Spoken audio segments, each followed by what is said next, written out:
Hello friends, मैं नीलकमल वार्ष्णेय नीलकमल recipe में आपका बहुत बहुत स्वागत करती हूँ। आज मैं आपके सामने बहुत ही अच्छे से किचन टिप्स लेकर आई हूँ जो कि आपको मालूम ही नहीं कि इतने अच्छे भी किचन टिप्स होते हैं जो आपका बहुत सारा पैसा भी बचाएंगे और साथ ही आपके काम में बहुत ज़्यादा हेल्पफुल भी होंगे। तो चलिए देर ना करते हुए वीडियो की तरफ चलते हैं। देखिए, ये किचन का सिंक है और जब हम रात में काम अपना निपटाते हैं, जब हम सोने जाते हैं तो किचन की जो जाली होती है, जो सिंक की जाली होती है, इसमें से बहुत छोटे छोटे जो कीड़े होते हैं, जैसे छोटी सी छिपकली होती है, काकरोच होते हैं, वो अक्सर जाली से ऊपर आ जाते हैं, किचन के चारों तरफ फैल जाते हैं। तो आप जब किचन का काम निपटा कर जाएँ तो अपने किचन की सिंक में प्याज के छोटे छोटे 2-3 टुकड़े इस तरह से डाल दीजिए और उसके बाद उस पर लगा दीजिए आप एक छोटा सा कोई भी ढक्कन। तो इस तरह से आपके सिंक में जो छोटे छोटे कीटाणु आ जाते हैं, जो छोटे छोटे कीड़े आ जाते हैं, वो बिल्कुल भी नहीं आएंगी। छोटी छोटी छिपकली या काकरोच या चींटियाँ इस तरह से आ जाती हैं, वो बिल्कुल भी नहीं आएंगे। और इसके बाद आप इसमें प्याज डालने के बाद एक कोई भी पुराना ढक्कन हो, कोई भी किसी भी बोतल का ढक्कन हो, आप इस तरह से उस पर लगा सकती हैं। तो देखिए, आपकी जो सिंक में बिल्कुल भी कोई भी काकरोच वगैरह नहीं आएगा। उस सिंक नीचे पाइप के जरिए होते हुए छोटे छोटे कभी कभी चूहे भी आ जाते हैं, तो इस तरह से कोई भी कीटाणु इसमें नहीं आएगा और आपका जो किचन है वो बिल्कुल साफ़ सुथरा रहेगा, क्योंकि जाली से अक्सर छोटे छोटे कीड़े ऊपर आ जाते हैं जो कि किचन की स्लैब पर चारों तरफ फैल जाते हैं। तो देखिए कितना सेफ़ तरीका है। इस तरह से प्याज के टुकड़े आप डालकर कोई भी एक ढक्कन लगा दीजिए और इस तरह से आप अपनी जाली को सेफ रखिए। इसके बाद अगली टिप्स है, कभी कभी चींटियाँ इतना कस के काट लेती हैं कि हमारे हाथ पर लाल लाल निशान पड़ जाता है और स्किन पर स्वेलिंग आ जाती है। तो बहुत अच्छा सा तरीका है, ज़रा सा आप प्याज लीजिए और प्याज को इस तरह से जब भी कोई चींटी काटे आप इस तरह से हाथ पर उसको रगड़ दीजिए, तो आपके हाथ पर ना तो खुजली होगी, ना ही कोई जलन होगी और ना ही कोई स्वेलिंग आएगी। तो कभी कभी चींटी इतनी ज़ोर से काटती है कि हमारे हाथों पर सूजन आ जाती है और स्किन पर लाल लाल रैशेज हो जाते हैं। तो इस तरह से आप प्याज को रगड़ दीजिए, आपकी स्किन पर कोई भी रैशेज नहीं पड़ेंगे, ना जलन होगी और ना ही खुजली मचेगी। चींटी कभी कभी बहुत ज़ोर से काटती है। तो देखिए कितना अच्छा सा तरीका है, इस तरह से प्याज को रगड़ने से आपकी स्किन पर कैसा भी कोई निशान भी नहीं पड़ेगा। इसके बाद मेरी अगली टिप्स, हमारे किचन में अक्सर इस्तेमाल होने वाले बर्तनों में जो पैन होते हैं, कढ़ाई होती है, इनके जो हैंडल होते हैं वो ढीले हो जाते हैं। जो इसमें जो कील होती है वो इतनी ढीली हो जाती है कि हमें डर लगता है कि कोई भी सामान जो है बनाते समय हैंडल गिर ना जाए, जिससे सामान भी नीचे गिर ना जाए। तो इसका बहुत ही अच्छा सा तरीका, अगर आपके पैन के या कढ़ाई के कोई भी हैंडल ढीले हो गए तो आप छीलने वाला चाकू लीजिए, उसकी जो आगे नुकीली नोक होती है ना, उससे आप अपने बर्तनों के हैंडल की जो कील होती है ना, उसको इस तरह से कस दीजिए और बहुत बढ़िया तरीके से इससे कस जाएगा। आपको पता ही नहीं चलेगा कि आपके बर्तन एकदम बिल्कुल पहले जैसे टाइट हो गए। तो देखिए, मैंने ये चाकू से इस तरह से इस कील को, इतना ढीली कील हो गई थी कि हैंडल ऐसा लगता था कि अब गिरा। तो इस तरह से मैंने चाकू से इसको कस दिया और कसने के बाद देखिए हैंडल कितना सही हो गया। इसी तरह से मेरा ये दूसरा पेन है, इस पर भी मैं इस तरह से चाकू से इसके जो कील को ढीला हो गया उसको भी मैं टाइट कर दूँगी। तो इस तरह से कभी भी आपकी कढ़ाई के या पैन के या फ्राई पैन के जो हैंडल ढीले हो जाते हैं, जिनकी कील ढीली हो जाती है, तो आप चाकू की सहायता से उसको टाइट कर सकती हैं और इस तरह से आप अपने बर्तनों को ज़्यादा दिनों तक चला सकती हैं।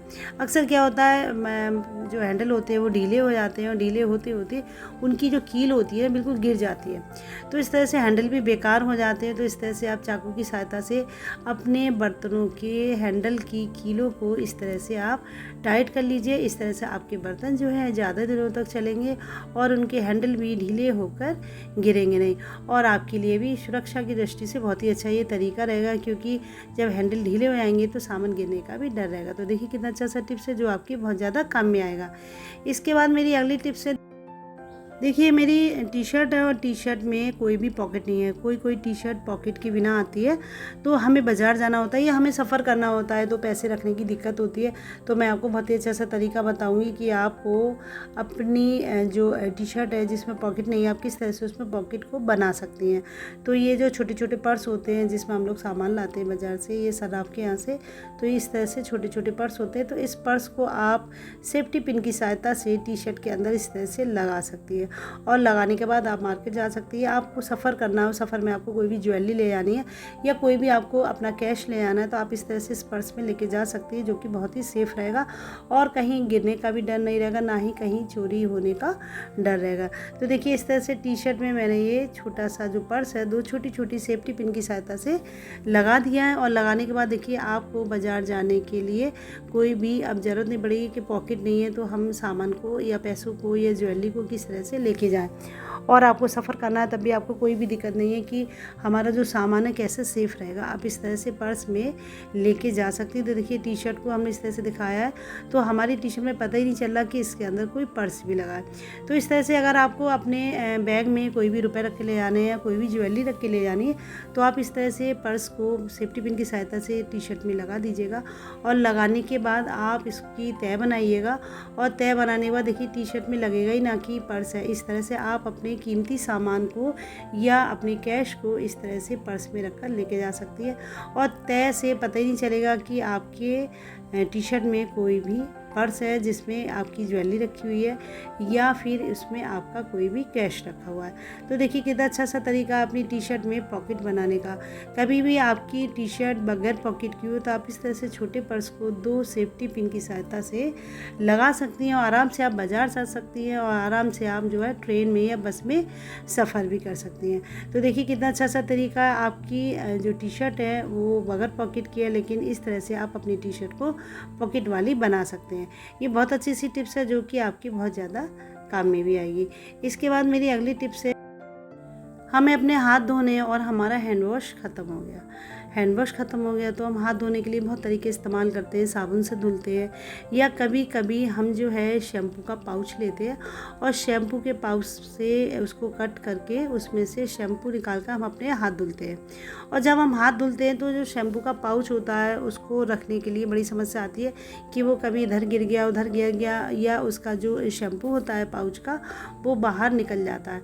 तो बहुत अच्छी सी ये टिप्स है कि आप अपने शैम्पू के पाउच को किस तरह से रख सकती हैं जिससे इसमें से शैम्पू बाहर निकल कर ना गिरे। तो इसके लिए 2 मैंने ये कपड़े टांगने वाली चिमटी ली हैं और चिमटी को मैं दोनों साइड से इस तरह से पाउच पर लगा दूंगी और इसके बाद देखिए आपका जो पाउच है बिल्कुल भी गिरेगा नहीं। आप इसको इस तरह से रख सकती हैं। आपको जितना भी इसमें से शैम्पू लेना इस्तेमाल कीजिए, उसके बाद इस पाउच को इस तरह से 2 चिमटी की सहायता से लगा कर रख दीजिएगा। इस तरह से आपका शैम्पू बाहर बिल्कुल भी नहीं गिरेगा। आपको जब भी धोना हो शैम्पू निकालिए, इस्तेमाल कीजिए, पाउच को इस तरह से लगा दीजिए। तो देखिए आपका जो शैम्पू का पाउच है बिल्कुल भी गिरेगा नहीं। और देखिए इस तरह से चिमटी लगाई ही मैंने इसमें से थोड़ा सा शैम्पू निकाला है और शैम्पू निकालने के बाद मैंने इसको इस्तेमाल किया है और चिमटी में लगे ही रहने दिया है पाउच को। तो देखिए पाउच बिल्कुल भी नहीं गिरा है। तो इस तरह से आप अपने शैम्पू के पाउच को आराम से 2 चिमटियों की सहायता से इसको रख सकते हैं और ये बिल्कुल भी नहीं गिरेगा।